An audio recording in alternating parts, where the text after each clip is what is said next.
भाई 3D के लिए जितना वेक्टर हमारे काम में आता है,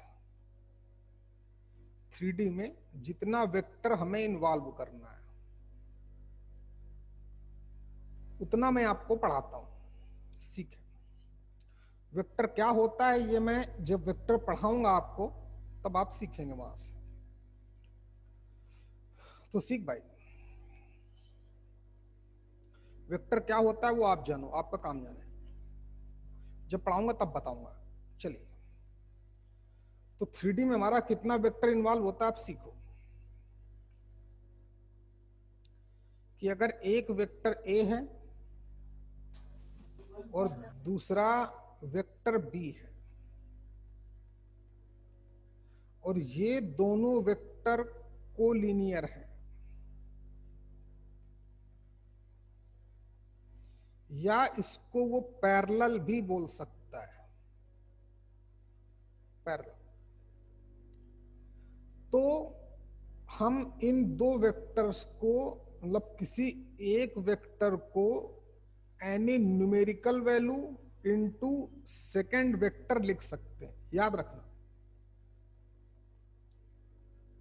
जब भी हमारे पास दो वेक्टर क्वांटिटी गिवन होंगी, ठीक, और एक वेक्टर को दूसरे वेक्टर के पैरेलल लिखना होगा, तो हम इस कंडीशन का यूज करेंगे। बात भी ऑब्वियस है, पैरेलल या कोलिनियर। जैसे एक वेक्टर ए ये, दूसरा वेक्टर बी ये, दोनों की डायरेक्शन तो सेम है ही, सिर्फ मैग्नीट्यूड में डिफरेंस होगा।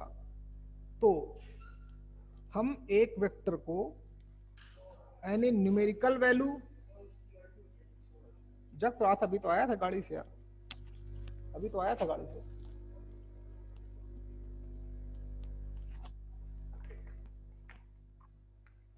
हाँ, तो अगर दो वेक्टर पैरेलल हैं, ये बात आप सभी लोग समझ चुके होंगे, चाहे वेक्टर कोलिनियर हो या पैरेलल हो, तो ये कंडीशन हम लगा सकते हैं। ओके, दूसरी बात, जितना वेक्टर में इन्वॉल्व होता है और खूब इन्वॉल्व होता है, इसी से काम हमारा पूरा चल जाएगा। वेक्टर को ऐड करना भी आता होगा, वेक्टर एडिशन रूल। अगर एक वेक्टर हमारा ए है, ऐसे, ये कोई एक वेक्टर ए है, कोई दूसरा वेक्टर बी है, ऐसे, और बोलता है इन दोनों को ऐड करो, तो आसानी से सर ने बताया होगा फिजिक्स वाले, मैं पढ़ाऊंगा तो पढ़ाऊंगा, आपको टेंशन नहीं। लेकिन अभी हमें कितना सीखना है उतना सीखो। जैसे मान लेते हैं एक वेक्टर है ए बी, दूसरा वेक्टर है सी डी, ठीक, और इन दोनों को ऐड करना है। तो हम क्या करते हैं, एक कोई एक वेक्टर डाल दो, चलो मैंने पहले ए बी डाल दिया, फिर उसके टर्मिनल पॉइंट, ए को इनिशियल पॉइंट, बी को टर्मिनियस पॉइंट बोलते हैं, या टर्मिनल पॉइंट बोलते हैं, या फाइनल पॉइंट बोलते हैं, आप जानते ही होंगे। तो उस वेक्टर के टर्मिनल पॉइंट से आप वेक्टर डाल दें सी डी, ये वेक्टर सी डी डाल दिया। फिर पहले वेक्टर का इनिशियल पॉइंट दूसरे वेक्टर के फाइनल पॉइंट को मिला दो, ऐसे। तो ये जो वेक्टर हमारा एडी है, ये इन दोनों वेक्टर का सम रिप्रेजेंट करता है। यानी कि vector A B plus vector C D, sorry, plus vector C D. अब ग्राफिकली हमें क्या दिख रहा है कि बी और सी पॉइंट तो सेम है, तो सी की जगह बी भी लिखा जा सकता है। तो वेक्टर ऐड करने का बहुत बड़ा कॉन्सेप्ट है, उसको समझ लेना। ये तो हमें ग्राफिकली दिख गए, ये वेक्टर हमारा सी डी वेक्टर बी है। ओके, तो vector A D A B plus B D, हाँ, बहुत बड़ा कॉन्सेप्ट है। बी और सी हमारे सेम पॉइंट थे, इसलिए सी की जगह बी लिखा जा सकता है। तो एक रूल है वेक्टर ऐड करने का, कि एक वेक्टर का फाइनल पॉइंट और दूसरे वेक्टर का इनिशियल पॉइंट अगर सेम है तो उनको ऐड करने पर जो बचेगा वो पहले का इनिशियल पॉइंट सेकंड का फाइनल पॉइंट ही आएगा। इस पे ऐसे लिख के नोट लिख देना, नोट इसके ऊपर लिख देना, समझ जाओगे, बहुत इंपॉर्टेंट पॉइंट है। अच्छा, अब सुनो, जिधर वेक्टर का एरो जाएगा उधर आप ऐड करते जाओगे, ए बी सी और डी, है ना। अगर इनका इनका इन सबका सम जानना चाहे तो गेम वही, मान लो इसको टी बोल देते हैं, तो ए टी वेक्टर जो होगा, जो वेक्टर ए टी वो किसके बराबर हो जाएगा, वो हो जाएगा vector A plus vector B plus vector C plus vector D. ये याद रखना, चाहे जितने वेक्टर्स हैं उनको ऐड करने का सिर्फ एक ही कॉन्सेप्ट है कि पहला वेक्टर डालो, उसके टर्मिनल पॉइंट से दूसरा वेक्टर डालो, उसके टर्मिनल पॉइंट से तीसरा वेक्टर डालो, उसके टर्मिनल पॉइंट से चौथा वेक्टर डालो, फिर पहले का इनिशियल पॉइंट लास्ट वाले का फाइनल पॉइंट एक लाइन से मिला दो, direction A initial point T final point A to T, तो उन वेक्टर का ऑलवेज सम ही आएगा।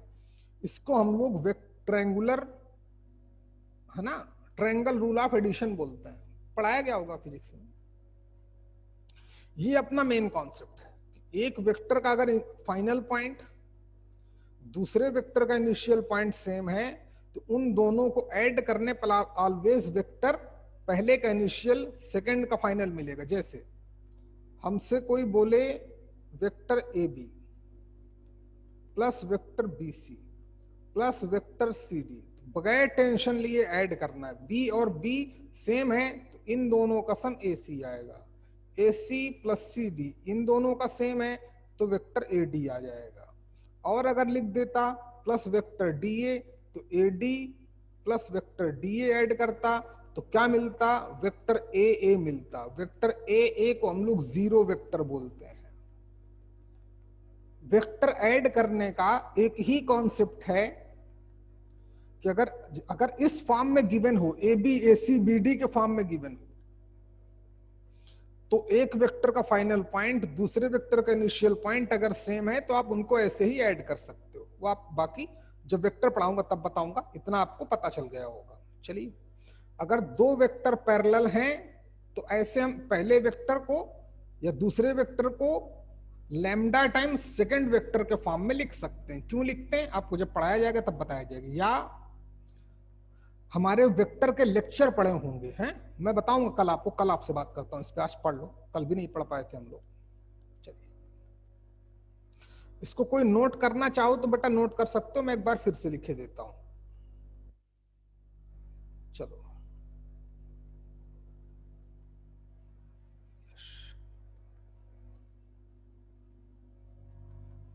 पढ़ो बच्चे, इतना हो गया।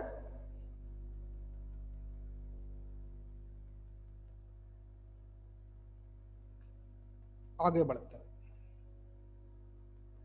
सीखे। एक होता है पोजीशन वेक्टर,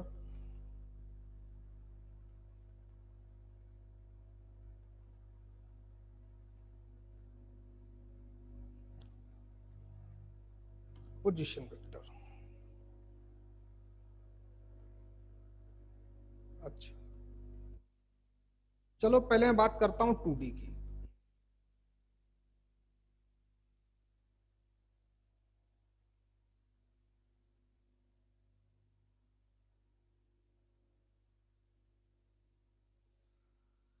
टू डायमेंशन की बात करता हूं, है।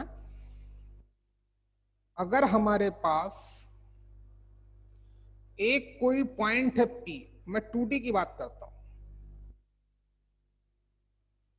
उसके कोऑर्डिनेट हैं x, y।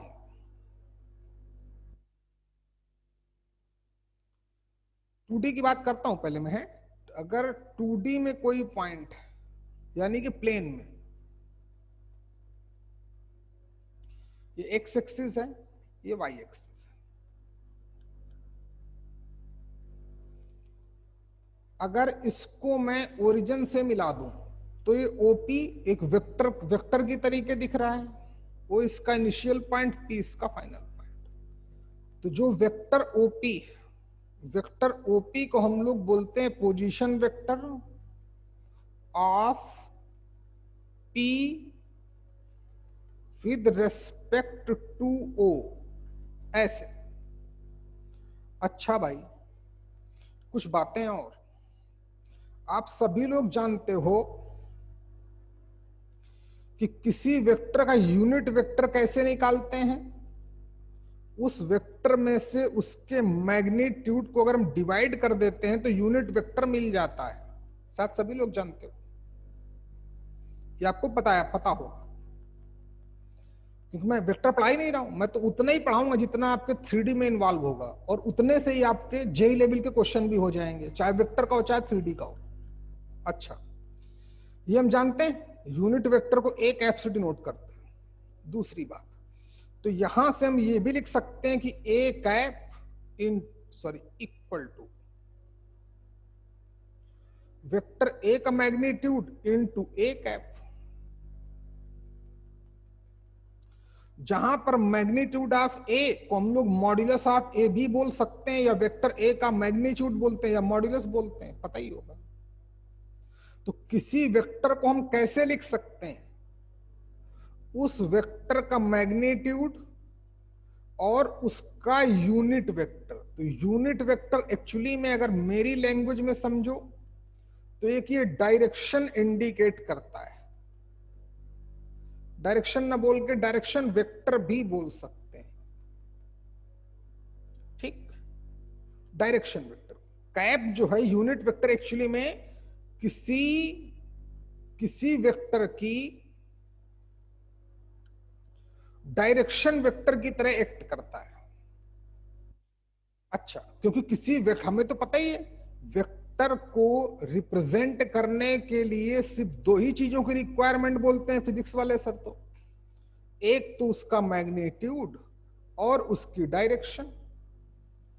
अब इस वेक्टर ए को हम लोग ऐसे लिख रहे हैं तो ऑब्वियस ए कैप तो उसकी डायरेक्शन ही होगी ना। ओके, अच्छा, और ये हम सभी लोग जानते हैं, ओके, कि एक्स एक्सिस का यूनिट वेक्टर कितना होता है, आई कैप। एक्स एक्सिस का वाई एक्सिस का यूनिट वेक्टर कितना होता है, जे कैप। अगर हम ऊपर की ओर जाएंगे वाई एक्सिस में तो फिर हम जे कैप याद रखना, अगर नीचे की ओर जाएंगे तो माइनस जे कैप, क्योंकि डायरेक्शन चेंज हो जाएगी। ये आपको सबको पता होगा। चलिए सीखते हैं। तो याद रखना, ये सारी बातें आप नोट करते हैं, मेरे साथ साथ आपके काम आएंगी। फिर मैं जब पढ़ाऊंगा तब पढ़ाऊंगा, फिलहाल ऐसे काम चलाएंगे हम लोग, क्योंकि 3D नहीं तो भूल जाएंगे हम लोग। चलिए, एक ऐप को ऐसे लिखते हैं, तो किसी भी वेक्टर को हम कैसे लिखते हैं, उस वेक्टर का मैग्नीट्यूड का मतलब इनिशियल पॉइंट और फाइनल पॉइंट के बीच की डिस्टेंस इनटू उसका डायरेक्शन मतलब एक ऐप लिखा है यहां पर। अच्छा, इतने मैसेज कौन कर रहा है?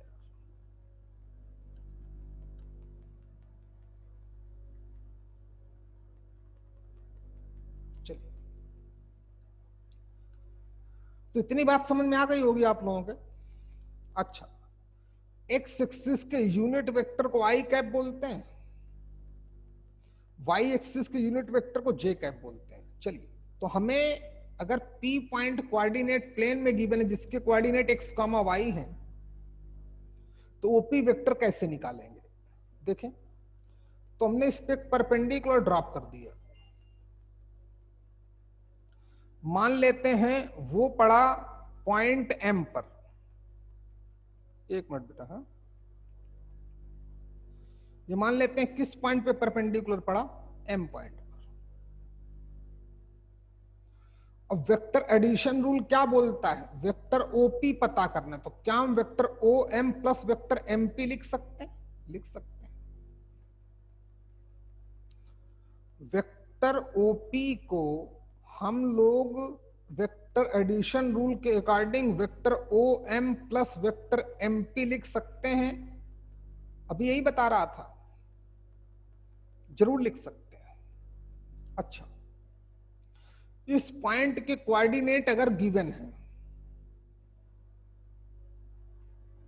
तो O से M तक की डिस्टेंस तो x ही होगी, M से P तक की हाइट तो y ही होगी। तो OM वेक्टर का मैग्नीट्यूड तो पता चल गया x, इसका डायरेक्शन वेक्टर कितना होता है i कैप, तो OM वेक्टर को हम लोग xi कैप लिख सकते हैं। किसी भी वेक्टर को हम लोग कैसे लिखते हैं? उस वेक्टर का मैग्नीट्यूड इनटू a कैप, उसका यूनिट वेक्टर। यूनिट वेक्टर एक डायरेक्शन वेक्टर की तरह एक्ट करता है।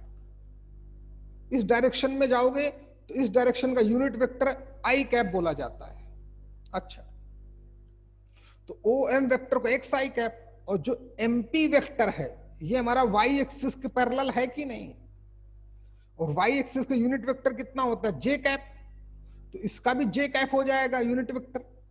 एमपी वेक्टर की हाइट लेंथ कितनी है? वाई, तो एमपी वेक्टर को क्या लिख सकते हैं? वाई जे कैप।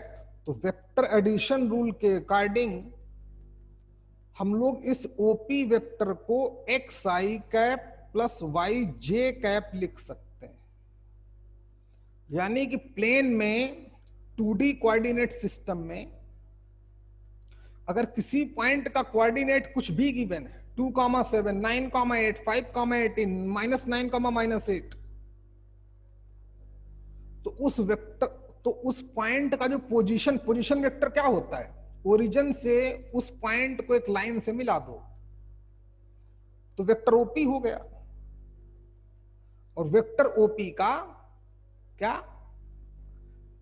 हाँ, वेक्टर ओपी को क्या बोलते हैं? Position vector of point P with respect to origin O. तो इतनी बात समझ में आ गई होगी। अच्छा, अब हमसे कोई पूछे कि ओपी वेक्टर का मैग्नीट्यूड क्या होगा, तो किसी वेक्टर का मैग्नीट्यूड क्या होता है? इनिशियल और फाइनल पॉइंट के बीच की डिस्टेंस। तो O से P तक की डिस्टेंस लगेगा, डिस्टेंस फार्मूला तो under root of x minus 0 का होल स्क्वायर तो y माइनस 0 का होल स्क्वायर। तो ये भी एज अ कॉन्सेप्ट काम आएगा क्या, कि अगर 2D में कोई पॉइंट गिवन है या कोई वेक्टर गिवन है, अब ये हमारा जनरल कॉन्सेप्ट की तरह काम होगा क्या? अगर कोई वेक्टर ए हमें गिवन है एक्स आई प्लस वाई जे का, तो उस वेक्टर का मैग्नीट्यूड पूछेगा तो कितना लिखा जाएगा? Under root of X square plus Y square, मतलब आई के मल्टीपल का स्क्वायर प्लस वाई के मल्टीपल का होल स्क्वायर का रूट।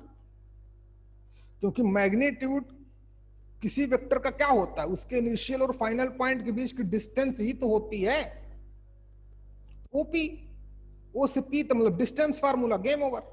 ये हमारा जनरल कॉन्सेप्ट हो गया कि अगर कोई वेक्टर, ये पोजीशन वेक्टर की ही बात नहीं है, कोई भी वेक्टर हो, पोजीशन वेक्टर तो कंफर्म हो गया, किसका मैग्नीट्यूड इतना ही आया, क्यों आया पता चल गया। अब हमारा जनरल कॉन्सेप्ट हो गया कि कोई भी वेक्टर स्पेस में देगा या प्लेन में देगा।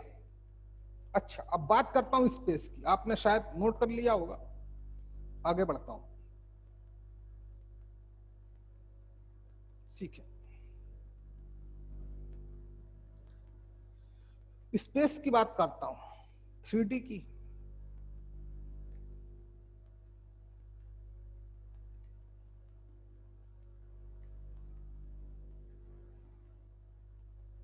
बाकी सब पढ़ चुके थे इसलिए चले गए होंगे हम ना, है भाई?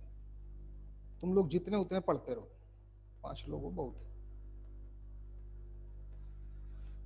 हाँ, तो एक्स एक्सिस का यूनिट वेक्टर ये भी आई कैप बोलते हैं, वाई एक्सिस का यूनिट वेक्टर जे कैप बोलते हैं, जेड एक्सिस का यूनिट वेक्टर के कैप बोलते हैं। अच्छा, ये तीन के तीनों वेक्टर एक ही प्लेन में नहीं है भाई। एक प्लेन का मतलब एक स्पेस, एक screen.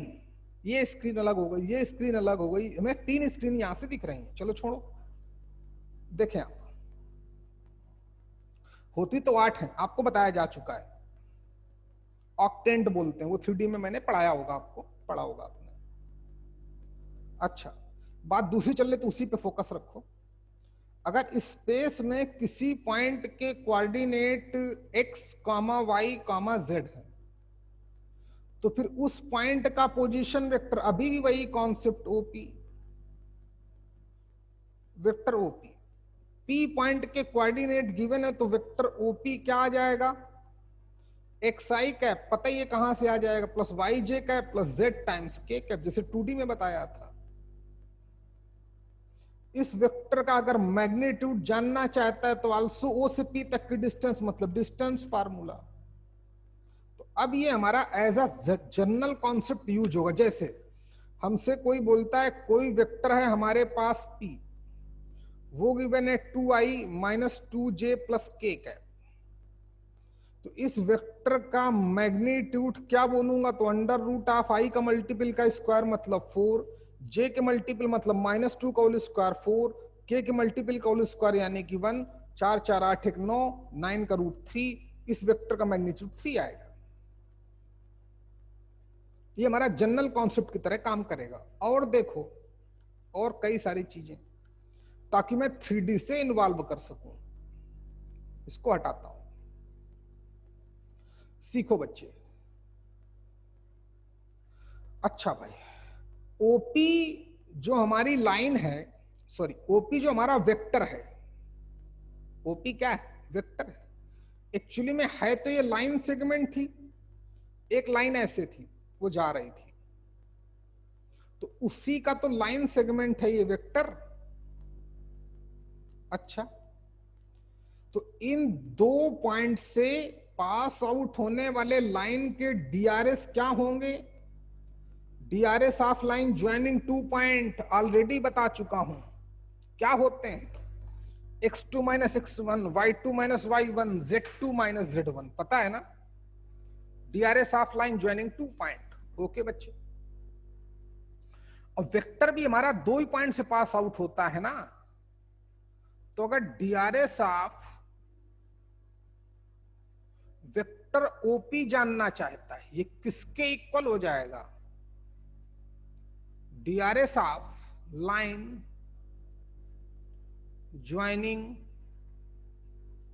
O and Q, point O and Q।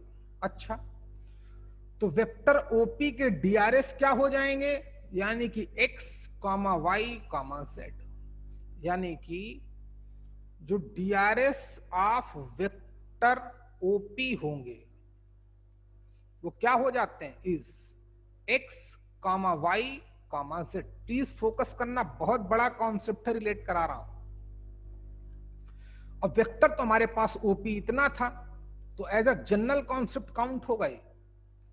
कोई भी वेक्टर अगर हमको गिवन है स्पेस में, तो उस ये ओपी वेक्टर ये है, अब इसके डीआरएस क्या है, आई, जे और के मल्टीपल हैं कि नहीं है, तो ये हमारा जनरल कॉन्सेप्ट की तरह काम करेगा। कोई भी वेक्टर अगर हमको ए गिवन है, if vector A equal to a1i plus a2j plus a3k, तो इस वेक्टर के डीआरएस क्या हो जाएंगे, a1, a2, a3 या वाइस वर्सा। समझ लेना बच्चे, बहुत बड़ा कॉन्सेप्ट है, कहीं नहीं मिलेगा। कोई भी वेक्टर क्वांटिटी अगर हमको स्पेस में गिवन है, तो उस वेक्टर के पोजीशन वेक्टर भूल जाओ थोड़ी देर के लिए, like general vector given 2i minus 7j plus 8k, उसके डीआरएस क्या होंगे, i, j और k के मल्टीपल, और डीआरएस पता है तो डीसीएस क्या होंगे,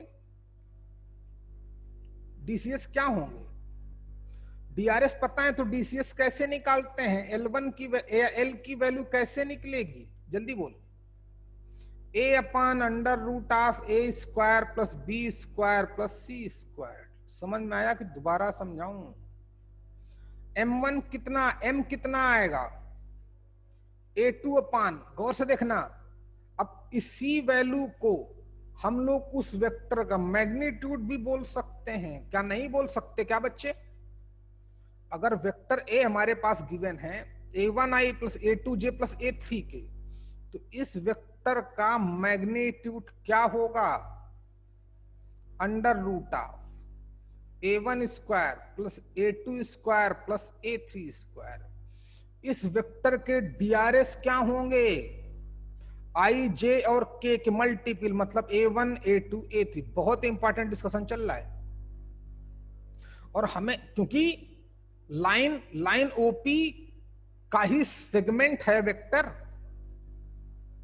2 पॉइंट से पास आउट होने वाली लाइन के डीआरएस हमको बेसिक में पढ़ाया गया था 3D के।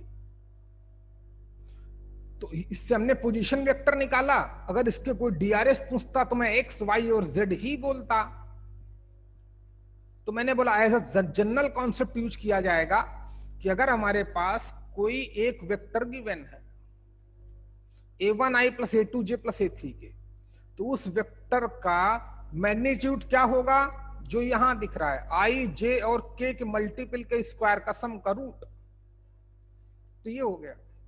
डीआरएस क्या होंगे उस वेक्टर के? आई जे और के के मल्टीपल, वो भी हो गया। डीआरएस पता है तो डीसीएस कैसे निकालते हैं? A upon under root of A square. ये सब मैंने 3D के बेसिक्स में पढ़ाया था, याद है कि नहीं? तो अगर कोई भी वेक्टर गिवन है तो उस वेक्टर के बारे में हम क्या क्या जान लेंगे? उसका मैग्नीट्यूड क्या होगा, न्यूमेरिकल वैल्यू, उसके डीआरएस क्या होंगे, उसके डीसीएस क्या होंगे, इतनी चीजें हम पता कर सकते हैं। L equal to this, M equal to this, और एन इक्वल टू कितना? a3 अपॉन वेक्टर ए का मैग्नीट्यूड। ओके, दूसरी बात, जब इस वेक्टर के डीआरएस ये हैं तो वो वेक्टर जिसके डीआरएस ये होंगे तो वेक्टर कैसे हो जाएगा? A i cap plus B j cap plus C k cap. समझ में आया कि दोबारा समझाऊं? ये बात बेटा ज्योति आपको समझ में आ गई? ज्योति? Yes sir. निकिता आपको बेटा? हाँ सर। ओके। शुभम, यश, तुमको तो, यश तुम्हें समझ में आया बेटा? यश, हेलो यश और शुभम, बात समझ पाए? यश तुम? हेलो। हाँ, बात समझ में आ रही कि नहीं रे? हाँ आ गई।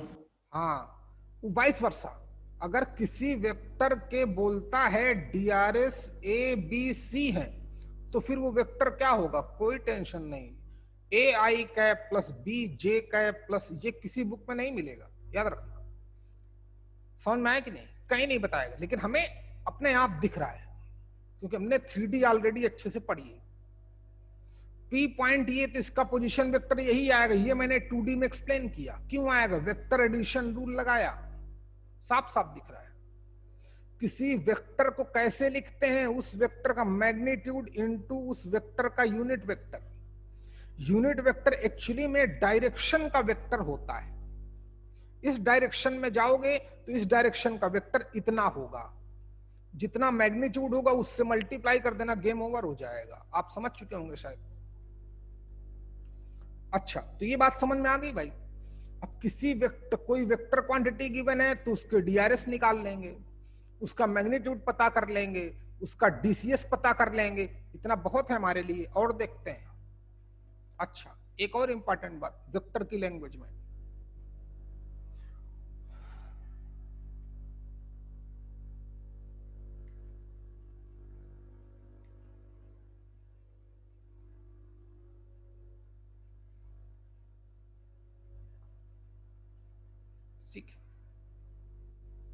ये आपको पता होगी, फिर भी बता देता हूं। अगर 2 पॉइंट हमको स्पेस में गिवन है, एक P और दूसरा Q, अगर पॉइंट गिवन है तो उस पॉइंट का मैं पोजीशन वेक्टर भी निकाल सकता हूं, OP भी निकाल सकता हूं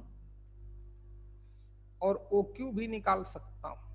पॉइंट ही अगर गिवन हो तो हम OP वेक्टर भी निकाल सकते हैं, OQ वेक्टर भी निकाल सकते हैं। ये आपको बताते हैं फिजिक्स वाले से, मैं भी बता देता हूं। अगर 2 पॉइंट हमको स्पेस में गिवन है तो फिर उन दोनों पॉइंट को मिलाने वाला जो वेक्टर होगा वो कितना होगा, वेक्टर पी क्यू कितना होगा। मतलब समझिए, OP and O Q is given, then vector P Q क्या होगा, ये हमारा कॉन्सेप्ट है। या मान लो P एंड Q पॉइंट ही गिवन है, सिर्फ पॉइंट गिवन होते, कोऑर्डिनेट गिवन होते तो पोजीशन वेक्टर निकाल पाते कि नहीं, जरूर निकाल लेता। ओके, बात समझ में आ गई होगी। आगे बढ़ते हैं, सीखो। तो OP पता है, OQ पता है, PQ कैसे निकाला जाए सब लोग जानते हो, मैं उतना ही लगाऊंगा जो आपको आता है। हमें सिर्फ वेक्टर एडिशन रूल सिखाया गया। तो वेक्टर एडिशन रूल के अकॉर्डिंग अगर हमको OQ पता करना है, एक रास्ता तो सामने दिख रहा है OQ, दूसरा रास्ता कैसे, वेक्टर वाले से OP जाएं फिर P से Q जाएं। तो वेक्टर OQ को हम लोग vector OP plus vector PQ लिख सकते हैं according to vector addition rule. लिख सकते हैं कि नहीं, जरूर लिखेंगे भाई। वैसे भी इसका फाइनल पॉइंट इसका इनिशियल पॉइंट सेम है तो क्या आएगा, वेक्टर OQ भी आएगा। OQ गिवन है, OP गिवन है, तो ऑब्वियस PQ किसके इक्वल आ जाएगा, तो वेक्टर PQ हमारा vector OQ minus vector OP के बराबर आ जाएगा। तो 2 पॉइंट अगर स्पेस में गिवन है तो फिर उन पॉइंट को मिलाने वाला वेक्टर भी हम लोग इजिली फाइंड आउट कर सकते हैं। बात समझ में आई कि नहीं आई? अच्छा, इसी को थोड़ा और एक्सप्लेन किए देता हूं, पहले आप इतना नोट कर लो बच्चे, सभी लोग नोट कर लिया होगा लगता है हमको। चलो सीखो, दूसरे तरीके से सीखो।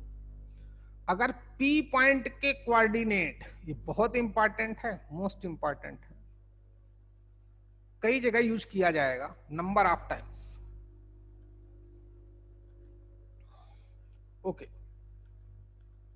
कि अगर 2 पॉइंट को मिलाने वाला वेक्टर पता करना है तो फाइनल वेक्टर का position vector minus initial point का पोजीशन वेक्टर, ऐसे भी हम बोल सकते हैं। ओके बच्चे, मैं क्या बोल रहा था, हाँ सीखो।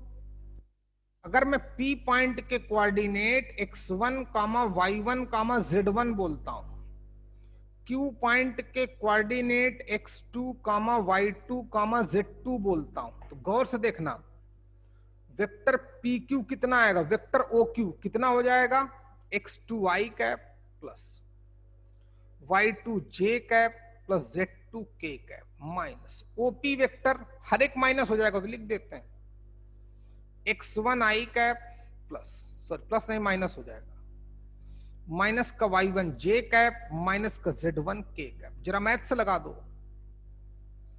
PQ वेक्टर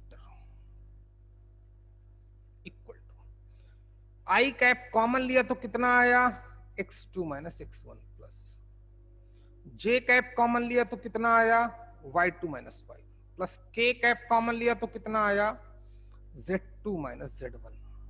अच्छा, तो वेक्टर ऐसे हमारा आएगा। अब सुनो, ये तो हम निकाल ही सकते हैं, इतना तो हमें फिजिक्स वाले सर बताते ही हैं, लेकिन अपना गेम देखना, गौर से देखना बच्चे। अच्छा बताओ कि जो PQ लाइन के DRS होंगे, क्या DRS ऑफ लाइन PQ, क्या वो x2 minus x1, y2 minus y1 और z2 माइनस z1 ना होंगे? DRS of line joining 2 point, और जिस वेक्टर के DRS पता है तो उसका वेक्टर कैसे निकालते हैं, यहां से भी कंफर्म हो गया। बात समझ में आई कि नहीं आई भैया? कि अगर उल्टा क्वेश्चन करे, किसी वेक्टर के DRS दे दे और उस वेक्टर जानना चाहे तो भी कोई बहुत बड़ी बात नहीं पूछ रहा है हमसे। नोट करो, जैसे मैंने ग्राफ में बनाया,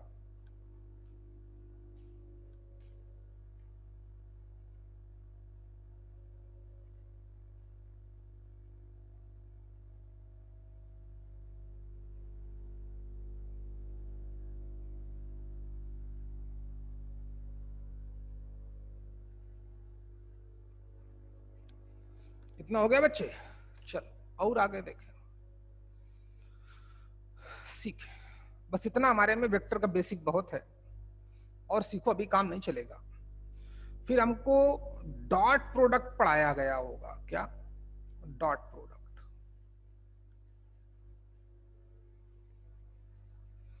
इसी को स्केलर प्रोडक्ट भी बोलते हैं। जब मैं आपको पढ़ाऊंगा तब तो पढ़ाऊंगा ही, लेकिन अभी आप फिलहाल जितना आता है उसी से काम चलाओ, और जो उसमें इंपॉर्टेंट चीजें होंगी जो कहीं नहीं मिलेंगी वो मैं आपको बताता रहूंगा। अच्छा, तो बताया गया होगा कि अगर हमारे पास दो वेक्टर हैं ए एंड बी, तो उनके डॉट प्रोडक्ट को स्केलर, मतलब दो वेक्टर क्वांटिटी हो, उनका प्रोडक्ट करूं तो रिजल्टेंट एक स्केलर आ जाए, वेक्टर ना आए, वेक्टर ना आए। तो ऐसे प्रोडक्ट को डॉट प्रोडक्ट या स्केलर प्रोडक्ट बोलते हैं। Like force and displacement, both are vectors quantity.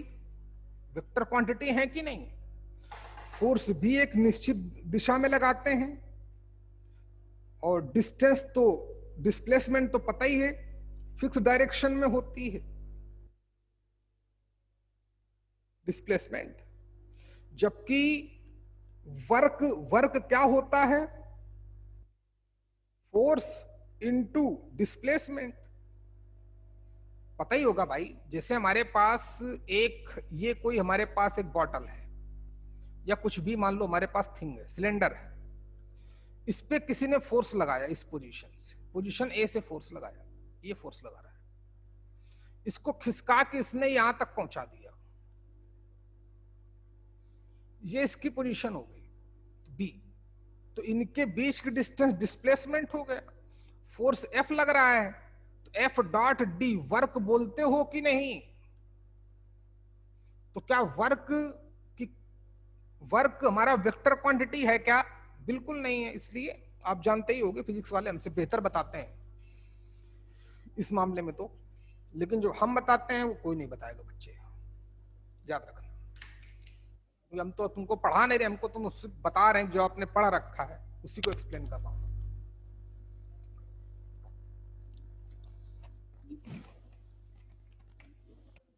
ठीक है, तो आपको पता होगा, बगैर टाइम खराब किए देखो कि ए डॉट बी जो होता है वो वेक्टर ए का मैग्नीट्यूड इंटू वेक्टर बी का magnitude into cos of theta होता है। ये सब के सब न्यूमेरिकल वैल्यू हैं, तो इधर तो वेक्टरों का प्रोडक्ट है, और उधर ये भी स्केलर क्वांटिटी, मैग्नीट्यूड स्केलर ही होता है, कॉस थीटा वो भी स्केलर क्वांटिटी, तो प्रोडक्ट करने पर एक नॉन वेक्टर क्वांटिटी आ गई। अच्छा, तो ओके बच्चे, इतना सभी को आता होगा। ओके, जहां पर थीटा क्या होता है, वेयर थीटा इज, एंगल को बेटा हम लोग ऐसे भी लिख सकते हैं, angle between vectors A and B. Okay, अच्छा, तो सुनो भाई, आई डॉट आई कितना आएगा? अभी पता किए लेता हूं। आई कैप यूनिट वेक्टर, आई कैप यूनिट वेक्टर, तो पहले का मैग्नीट्यूड 1, दूसरे का मैग्नीट्यूड 1, इंटू इनके बिटवीन एंगल 0 डिग्री, कॉस 0 की वैल्यू 1, तो आंसर 1। तो लिखते रहे मेरे साथ साथ कि आई डॉट आई या जे डॉट जे या के डॉट के, तीन के तीनों आते हैं 1। ये आप नोट कर हो गया।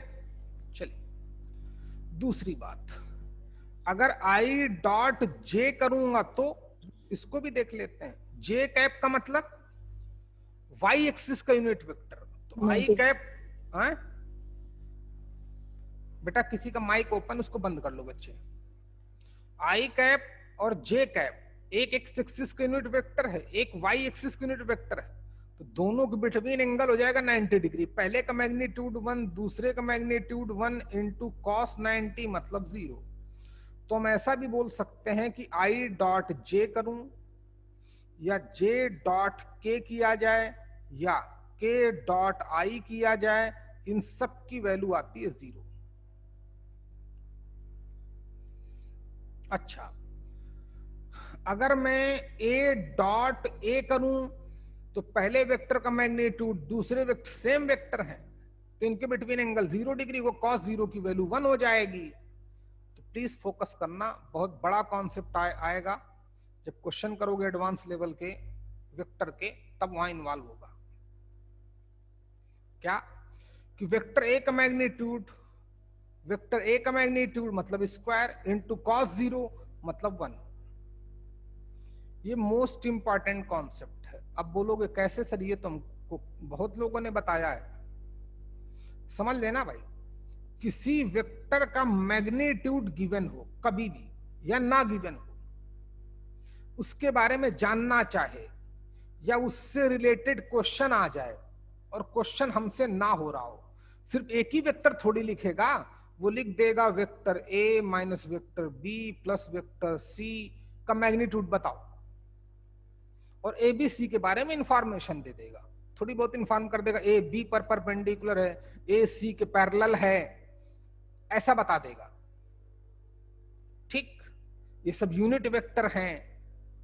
तो जब भी ऐसा क्वेश्चन आए, पता करना हो या इन्वॉल्व हो और हमसे मैथ्स ना लग रही, तो इसका आप स्क्वायर कर देना या इक्वल टू समथिंग दे दे, इसकी वैल्यू किसकी वैल्यू समथिंग है। तो बताओ ए और बी के बिटवीन एंगल कितना होगा, ए एंड सी के बिटवीन एंगल कितना होगा। तो जब मैथ्स ना लगे और किसी वेक्टर का मैग्नीट्यूड गिवन हो, तो आप उसका स्क्वायर कर देना अपनी तरफ से। ऐसा करने से क्या होगा, कम से कम मैथ्स लगना शुरू हो जाएगी कि किसी वेक्टर के मैग्नीट्यूड का स्क्वायर एक्चुअली में क्या होता है, उस वेक्टर का dot product A minus B dot plus C dot A minus B plus C. यहां से आपकी मैथ्स लगना शुरू हो जाएगी, आप क्वेश्चन कर चुके होंगे।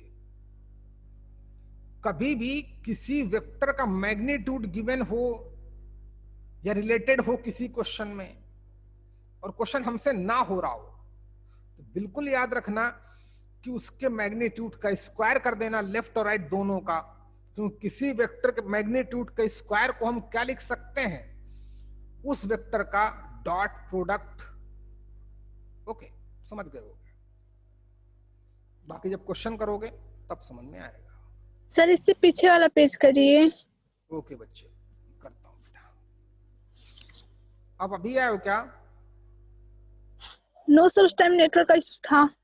ओके बच्चे, मैं वीडियो लेक्चर डाल दूंगा, है वीडियो लेक्चर में डाल दूंगा, आप टेंशन मत लेना, पढ़ लेना क्लास के तुरंत बाद, आधे घंटे बाद मिल जाएगा आपको, ठीक है?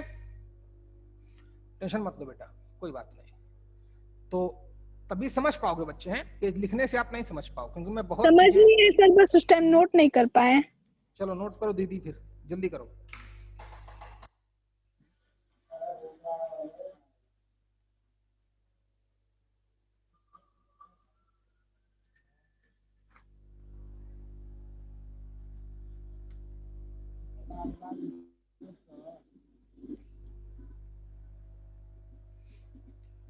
जल्दी करो बेटा, पढ़ाने दो भाई।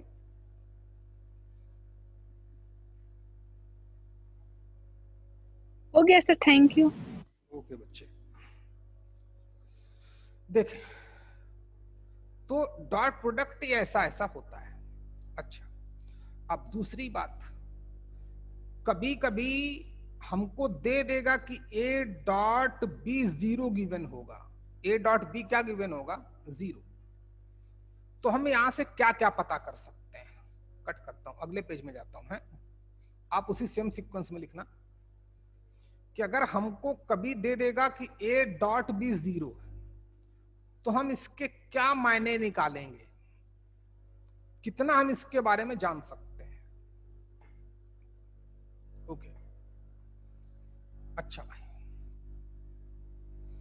तो आगे बढ़ते हैं। हाँ, अब गौर से देखो, ए डॉट बी हमको फिजिक्स वाले सर ने क्या बताया था, ये आपको ऑलरेडी पता होगा, मैंने भी लिखाया कि पहले वेक्टर का मैग्नीट्यूड इनटू सेकेंड वेक्टर का magnitude into cos of theta equal to 0। तीन की तीनों ही न्यूमेरिकल वैल्यू हैं, इनका प्रोडक्ट 0 है। तो कब पॉसिबल है, जब या तो ये 0 हो, या तो ये 0 हो, या तो ये 0 हो, तभी ना भाई, तभी तो इनका प्रोडक्ट 0 पॉसिबल है। तो जब भी हमें ए डॉट बी 0 गिवन होगा तो इसके मतलब क्या निकालेंगे, है ना। Then if A dot B equal to 0, then क्या समझेंगे, आइदर वेक्टर ए 0 और वेक्टर बी 0। वेक्टर ए 0 होने का मतलब उसका मैग्नीट्यूड 0 होगा, या तो वेक्टर बी 0 होगा और बोथ 0 हो जाएंगे, ए एंड बी दोनों 0 हो जाएंगे, तब बी 0 ही आएगा। या फिर अगर मान लो ये दोनों नॉन 0 हैं, वेक्टर ए भी 0 नहीं है, वेक्टर बी भी 0 नहीं है, तो फिर इसको 0 होना पड़ेगा। कॉस थीटा 0 तो कॉस 90 की वैल्यू 0 होती है, तो थीटा को क्या होना पड़ेगा, थीटा जब 90 होगा तभी दोनों वेक्टर, तभी कॉस 90 0 होता है। या तो ए 0 होगा, या तो बी 0 होगा, या तो दो के दो दोनों 0 होंगे, या फिर क्या होगा, vector A perpendicular to the vector B, या तो ए और बी वेक्टर परपेंडिकुलर होंगे। बात समझ गए होगे शायद आप। या इसका हम और यूज कर सकते हैं, जब भी हमें दो वेक्टर परपेंडिकुलर गिवन होंगे, नोट करके लिख लें, ठीक। जब भी दो वेक्टर परपेंडिकुलर गिवन हो या प्रूव करना हो, तो समझ जाना कि उनका डॉट प्रोडक्ट 0 आना चाहिए। जब भी हमें गिवन होगा कि A vector A perpendicular to vector B, तो समझ जाना if given vector A perpendicular to vector B, then इसका मैथमेटिकल सेंस क्या होगा कि A dot B equal to 0। दो वेक्टर के परपेंडिकुलर प्रूव करने की ये कंडीशन भी हो गई है। अच्छा भाई, दूसरी बात, अगली बात, अगर वेक्टर ए गिवन है a1i plus a2j plus a3 के, एंड वेक्टर बी गिवन है b1i plus b2j plus b3 के, बोले आप a डॉट बी पता करो, तो किए लेते हैं, हमको क्या है सीखना। तो पहले a1i का इन तीनों के साथ डॉट प्रोडक्ट करेंगे, तो a1 a2 तो a1 b1 तो न्यूमेरिकल वैल्यू आगे आ जाएंगी, i डॉट i कितना हो जाएगा 1, तो यहां से हमें a1 a1 b1 मिल जाएगा, प्लस a1 हाँ a2j उठाएंगे, सॉरी a1i का b1j के साथ मल्टीप्लाई करेंगे, तो i dot j 0, i dot k 0,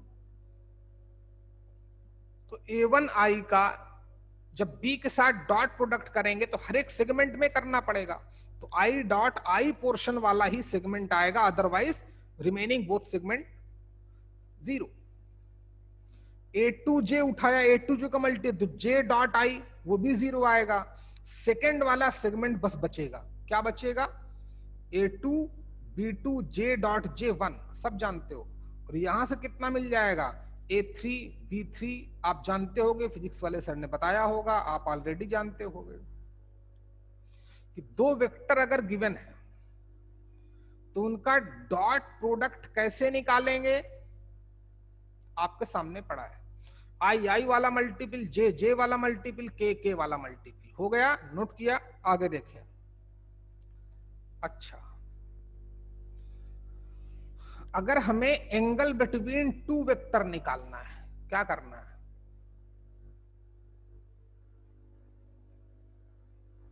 angle between two given vectors निकालना है, vector A and vector B, दोनों वेक्टर गिवन होंगे। अच्छा, तो फिर कैसे निकालेंगे? अगर दोनों वेक्टर गिवन होंगे तो ए डॉट बी हमको निकालना आएगा। कैसे? ये रहा a1 b1 a2 b2 a3 b3। Okay, ए डॉट बी हमें निकालना आएगा, हमें नोन होगा ए डॉट बी कैसे निकाला जाता है, बताया गया। उस वेक्टर का मैग्नीट्यूड भी निकालना आता है, ये भी, हाँ ये भी आता है, वो भी हमें बताया गया था। ये रहा, किसी वेक्टर का मैग्नीट्यूड, कोई वेक्टर गिवन हो तो उसका मैग्नीट्यूड ऐसे निकालते हैं। ओके, वेक्टर बी का मैग्नीट्यूड वो भी निकाल लेंगे, इनटू कॉस थीटा जो उनके बिटवीन एंगल होगा। तो हमको ये भी पता है, ये भी पता है, तो थीटा यहां से निकल सकता है कि नहीं? इजिली निकल सकता है।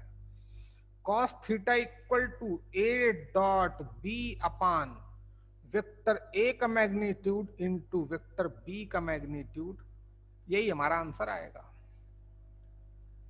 अब अगर आप जानना चाहते हो तो यही हमारा दो लाइंस के बिटवीन एंगल भी ऐसे निकालते थे। गौर करना जरा बच्चे, मैं आपको सिखाई देता हूं। अभी एक वेक्टर ए और वेक्टर बी मैंने वही मान लिए, तो ए डॉट बी कितना आया था? a1 a2 b1 b2 c1 c2। इसको इससे डिवाइड करना है, तो प्लीज फोकस करना। वेक्टर ए का मैग्नीट्यूड नहीं, क्या आया था बच्चे? a1 b1 लिखा होगा मैंने, है ना? a1 क्या लिखा था, वेक्टर क्या लिए थे मैंने? a1 a2 a3। चलो सीखो। a1, मेरा भी दिमाग थोड़ा खराब रहता है भाई, सीखो भाई। तो cos थीटा कितना आया था? a1 a2 plus b1 b2 plus c1 c2 अपान, इसको पूरे से डिवाइड करना है तो इसको वेक्टर ए के मैग्नीट्यूड से डिवाइड किया, इसको वेक्टर बी के मैग्नीट्यूड से डिवाइड किया। वेक्टर ए का मैग्नीट्यूड इंटू वेक्टर बी का मैग्नीट्यूड, वेक्टर ए का मैग्नीट्यूड इंटू वेक्टर बी का मैग्नीट्यूड। गौर से देखो तो ये एक्चुअली में हमारा L1 है। क्या है? L1। कैसे? क्योंकि वेक्टर क्या गिवन था? वेक्टर तो a1 i a2 j a3 के गिवन था। तो इस वेक्टर में L1 कितना आएगा? a1 अपान वेक्टर a का मैग्नीट्यूड आएगा कि नहीं आएगा? बताया था। बहुत बड़ी चीज बताता हूं भाई मैं, याद रखना। कहां गया रे? ये रहा। L1 कैसे निकालते हैं?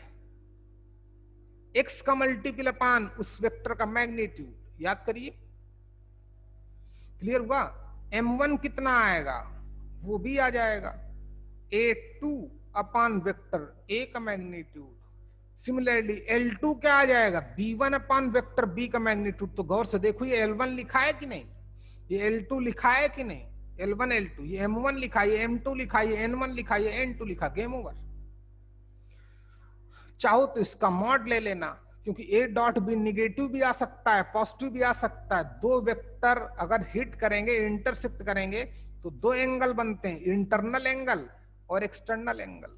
तो यहां से हमें इंटरनल एंगल पता चल जाएगा। एक्सटर्नल एंगल के लिए क्या करना? थीटा प्लस थीटा डैश 180 होता है। थीटा यहां से निकल जाएगा, pi minus theta, theta dash हो जाएगा। कंप्लीट करो बच्चे। मॉड क्यों डाला ये पता चल गया होगा। तो हमारा इंटरनल एंगल आ जाएगा थीटा। हो गया? एक और टॉपिक पढ़ते हैं। चलो, एक वेक्टर का प्रोजेक्शन दूसरे वेक्टर के रेस्पेक्ट में, उसको भी पढ़ ले, सीखो। Very important topic. एक्चुअली मैं इसी के लिए पढ़ा रहा था और किसी के लिए नहीं पढ़ा रहा था।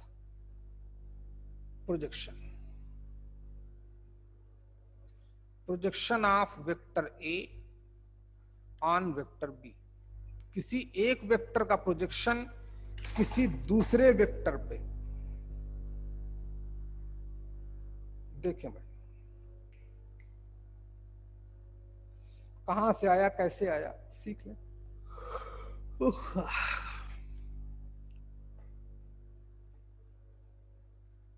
चलो मान लेते हैं एक वेक्टर, ये एक वेक्टर ऐसे है, ये हमारे पास एक वेक्टर ऐसे सीधा, ठीक, और एक वेक्टर है ऐसे, चलो ये मान लिया, ठीक, ये वेक्टर ए और ये वेक्टर हमारा बी है, इसको नाम दे दो सी डी और ये इसको ए बी। बी हमारा छोटा भी हो सकता है, सी डी वेक्टर छोटा भी, इतना छोटा भी लिख सकते हो, कोई फर्क नहीं पड़ता है, लेकिन ग्राफ में मैं दिखाने के लिए बता रहा हूं। अच्छा, अब किसी का प्रोजेक्शन क्या होता है पहले उसको समझो। किसी वेक्टर का किसी वेक्टर के रिस्पेक्ट में प्रोजेक्शन क्या होता है। जिस वेक्टर का प्रोजेक्शन निकालेंगे तो उसके इनिशियल और फाइनल पॉइंट दोनों से जिस वेक्टर पे निकालेंगे उस पे परपेंडिकुलर ड्रॉप करेंगे। क्या करूंगा, उस पर मैं इनिशियल और फाइनल पॉइंट से ऑन जिस वेक्टर निकालेंगे उस वेक्टर पर परपेंडिकुलर ड्रॉप करेंगे। तो जो mn की लेंथ होती है यही होती है projection. Projection of A on B। अब mn निकाला कैसे जाए तो वो भी सिखाई देता हूं, सीखना। 1 मिनट लगेगा, कोई बहुत टाइम नहीं लगेगा, जल्दी करो बेटा। हो गया, सीखो। अच्छा भाई, हमने एक काम किया, mn की वैल्यू निकालनी है। mn की वैल्यू निकालने के लिए हमने एक इनिशियल पॉइंट से वेक्टर b के पैरेलल एक लाइन डाली, ये। तो मान लेते हैं कि इस लाइन को t पर मिली, तो गौर से देखो AT और mn दोनों बराबर हैं कि नहीं है। AT एंड mn दोनों बराबर है। AT की वैल्यू निकाल सकते हैं, कैसे, क्योंकि AT मैंने गिवन वेक्टर के पैरेलल लाइन ही डाली है, तो जो इन दोनों वेक्टर्स के बीच बिटवीन एंगल होगा तो वो थीटा तो हमें निकालना आता ही है। अच्छा, तो मैं डायरेक्ट वैसे बता देता हूं फार्मूला कहां से आया। गौर से देख, जो वेक्टर ए है इसका मैग्नीट्यूड कितना हो जाएगा, इतना हो जाएगा, ए से बी तक की लेंथ, तो मैग्नीट्यूड ऑफ वेक्टर ए बोल सकते हैं। इस राइट एंगल ट्रायंगल में हमको थीटा पता है, नहीं पता तो निकालना आता है। ये 90 है तो उसके सामने हाइपोटेनियस है, हाइपोटेनियस पता है, थीटा ऑलमोस्ट पता है, बेस पता करना है। अरे बोलना, ये एंगल है तो उसके सामने परपेंडिकुलर, तो 80 क्या हो गया, बेस, जो प्रोजेक्शन है। तो बेस और हाइपोटेनियस में कौन रिलेशन देता है इन अ राइट एंगल ट्रायंगल, तो एवरीबॉडी नो कॉस थीटा, बोलना बच्चे। तो यहां से हम कॉस थीटा लगाएंगे तो बेस 80 अपॉन हाइपोटेनियस, वो वेक्टर ए का मैग्नीट्यूड, तो 80 हमारा आ गया। वेक्टर ए का मैग्नीट्यूड इनटू कितना, कॉस ऑफ थीटा, यही हमारा आंसर हो गया। थीटा हम ऑलरेडी निकाल लेंगे, या इसको और आसान की देता हूं आपके लिए, क्योंकि कॉस थीटा की वैल्यू निकालना हमको बताया गया है। इस पे 80 वेक्टर नहीं है, 80 एक न्यूमेरिकल वैल्यू है, जो लेंथ है, जो प्रोजेक्शन है इस वेक्टर ए का ऑन वेक्टर बी पर। तो वेक्टर ए का मैग्नीट्यूड कॉस थीटा की वैल्यू क्या सिखाई गई है, A dot B upon vector A का मैग्नीट्यूड इंटू वेक्टर बी का मैग्नीट्यूड, तो इससे कैंसिल। कॉस थीटा की वैल्यू अभी तो बताया, ये रही, ओके, वहां पुट अप कर दिया, तो वेक्टर ए का मैग्नीट्यूड कट गया। तो 80 जो 80 हो या mn बोलो या प्रोजेक्शन बोलो of A on B actually में कितना आता है, उन दोनों का dot product upon divided by vector B का मैग्नीट्यूड, और ये भी लेंथ है तो इसका मॉड डाल देना, लेंथ है तो मॉड है इतने यूनिट, इसकी वैल्यू निगेटिव नहीं हो सकती क्योंकि लेंथ है। अच्छा समझ पाए कि दोबारा समझाऊं, क्योंकि ए डॉट बी निगेटिव आ सकता है इसलिए मैंने मॉड डाल दिया। क्या नाम तुम्हारा, बात समझ तुमको आई कि नहीं आई भाई? यश? हाँ सर। ओके, तो किसी वेक्टर का किसी दूसरे वेक्टर पे अगर प्रोजेक्शन निकालना है तो उन दोनों वेक्टर का डॉट प्रोडक्ट, और जिसका प्रोजेक्शन निकालेंगे उसके मैग्नीट्यूड से डिवाइड करेंगे, याद रखना। लाइक हमसे अगर पूछता कि प्रोजेक्शन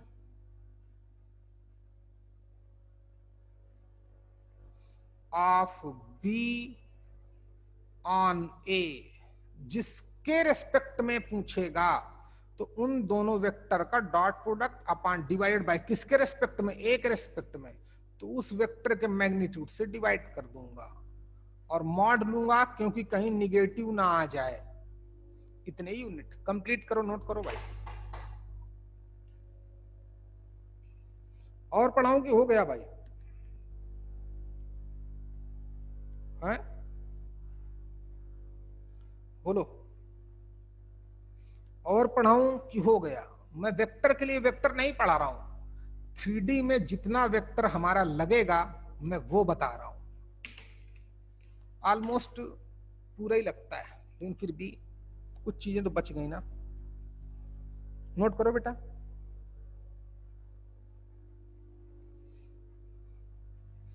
हो गया बच्चे?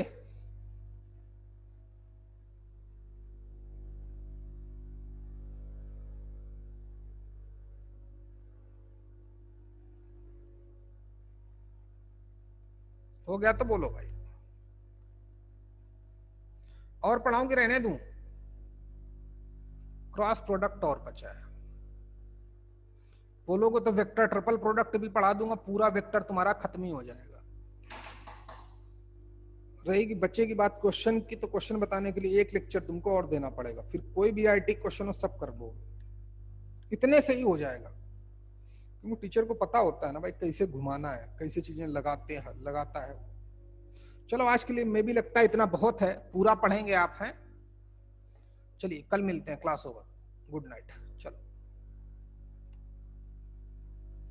ओके बच्चे, कुछ कर सकते हो आप।